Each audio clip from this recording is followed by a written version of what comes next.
اس میں نے سوچا کہ غصہ کیوں برا ہے. تو ایک حدیث میں اس کا جواب ملا مجھے. وہ حدیث البیہقی میں آئی ہے. اس کے الفاظ یہ ہیں: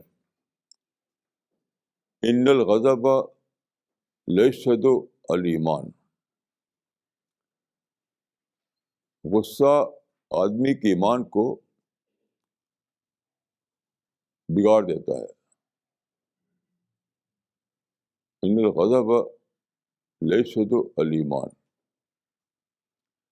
غصہ آدمی کے ایمان میں فساد ڈال دیتا ہے. یہاں ایمان کا لفظ سادہ طور پر ایک رسمی عقیدہ کے معنی میں نہیں ہے. وہ ہے ڈیوائن وزڈم کے معنی میں. اس کا مطلب یہ ہوا کہ anger corrupts the divine wisdom. Anger corrupts the divine wisdom. Allah تعالیٰ نے آپ کے اندر جو ڈیوائن وزڈم رکھی ہے، جو فطرت سے ملتی ہے، پھر ایمان سے ملتی ہے، وہ سب جیپرڈائز ہو جاتی ہے غصہ آ جائے تو.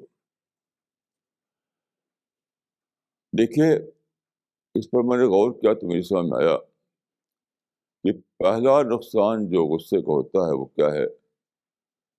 رائٹ تھنکنگ ختم ہو جاتی ہے. رائٹ تھنکنگ ختم ہو جاتی ہے. جتنے بھی ہسٹری میں واقعات ہیں غصے کے، ان سب کو لے کر سوچیے. غصہ آیا، رائٹ تھنکنگ ختم.